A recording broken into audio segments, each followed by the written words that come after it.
Hello, my name is Dolores McNicholas and I work on SICAP with Mayo North East. Part of my role involves coordinating the Swinford Befriending service, which was established in 2021 as a direct response to needs identified during COVID-19 by Swinford community guards. As a community guard, I cover the Mayo district. I cover Swinford, Kilkelly, Charlestown, Ballyhaunis, Kilmovee.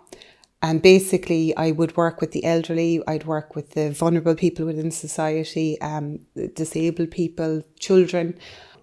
How the Befriendship service came about is from being out and during the pandemic, the elderly people, you could see a lot of them were not meeting with their neighbours like they usually would. People stopped calling to each other's houses like they had in the past, and people became very, very lonely. At one point, when I was speaking to Dolores McNicholas, who's over at SICAP, she had done a needs assessment for the Swinford people. So after a Zoom call, we agreed that we'd get names together from various parts of the Swinford community, from Classer, from Meelick, from Midfield, and Swinford town itself. And what we did was we compiled lists of names of people who were vulnerable within the area. Our main concern as guards was that GDPR guidelines were being adhered to. Dolores McNicholas and I discussed it and said it was better if a guard approached these people so that they felt more comfortable giving their phone numbers over. I spoke to every person personally and asked them, did they want to join up this Befriendship service, which they agreed to. This has kept running through the winter. It's kept running through the summer, which we were afraid that people mightn't take as many phone calls in the summertime as, we'll say, the elderly could be out visiting their family, they could be gardening, they mightn't need the phone call as badly. I've had cases where I've rang people. This is when the service was first been set up. I spoke to one man within my area, and I was very surprised with how he reacted. He started crying when I told him that we'd now have a constant person ringing him once a week at least. And he said he just didn't think people cared anymore. Key to getting the service up and running was the ability to leverage support from Kilmovee FRC in order to get the befrienders trained, as a loan at that time was stretched to capacity. So my role then with the volunteers was I got them in and I did a day training with them. And really it was going over things like what their role is. And their role is to support someone that feels isolated and lonely. That is their role.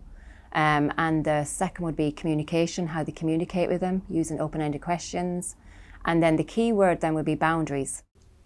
I got involved in the Befriending service because I wanted to make a little difference to the community, and I also love the fact that you could work from home. So how it works is I have 65 members that I ring on a weekly basis. The area and the members I ring, some are based on the outskirts of Charlestown, Swinford, Classer, Midfield, and a number based in that district. I speak to them on a weekly basis, and the calls vary in length depending on the members' needs. It's like the members in person, and we have lovely conversations with them. And I find that what's lovely about it is that you're there for their good times, their bad times, their sad times, times when they have bereavement, times when they have personal issues. And it's also lovely knowing that they trust you to tell you this information, and they know in return that it works both ways, that it's confidential, that they can say whatever they like. And I think what's nice about service is the clients and the members can tell you, I'm actually not okay. And that's good. And I love that fact that they can say to you, listen, Marguerite, I'm not okay. And then other days say, I'm great, I'm fantastic. Or they might have a bereavement and it might take them time to get back to a new normal for them. So that's the wonderful part of the service. How I got to know about the Befriending service was through Karen, the community Garda from Swinford. I live out in the country on my own for the last 3 years. I lost my husband, and Karen started to call to me to see was I okay when I was living on my own. Well, Marguerite would ring me to say hello. I'd say hello, and we talk. She said to me, well, how are you today? And I'd say, I'm fine. Or I'd say, well, I might be a bit down. I'd have a might be in bad form with a pain in my leg or whatever. But Marguerite knows that by my voice when I'm talking to her. And I just said to her, well, isn't it great, you know, that you do ring and keep in touch and, you know, different things like it. But she said about the weather, there's no such thing as saying coming on, well, hello, how are you? It's a wet day, bye. She'll talk to you. I reckon that this service should continue. And especially, as I said, with all these people that's living on their own, coming into these long winter lonely nights, for a person living on their own. Because I could be here from day to day and I mightn't see a soul, but I look forward to that call. I have no car and I don't drive, which was a big loss to me.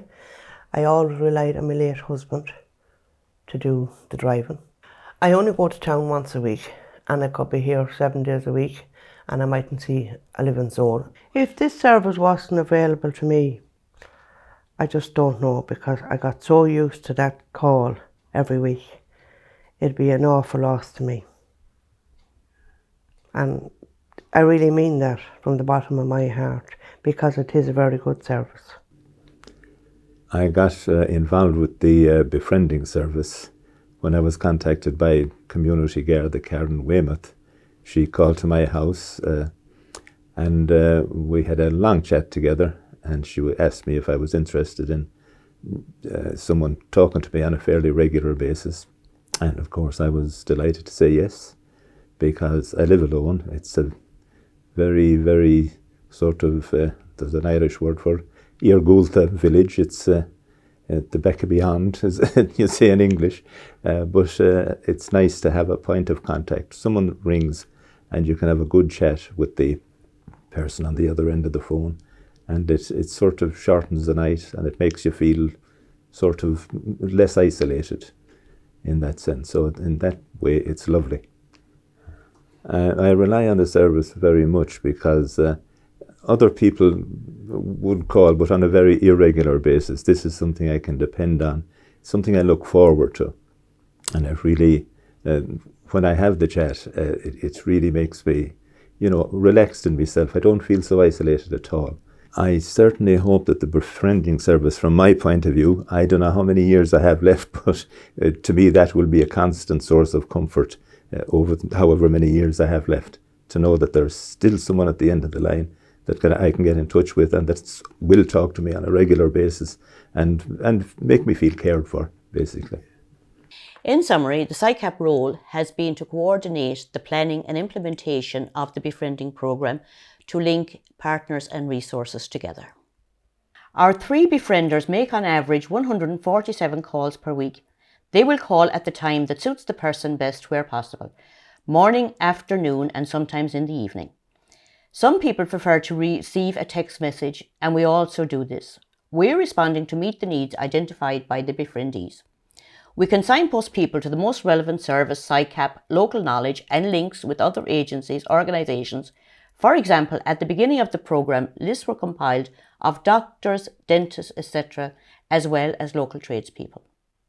In the future, we will be looking at linking in with Meals and Wheels with Kilmovee Community Centre.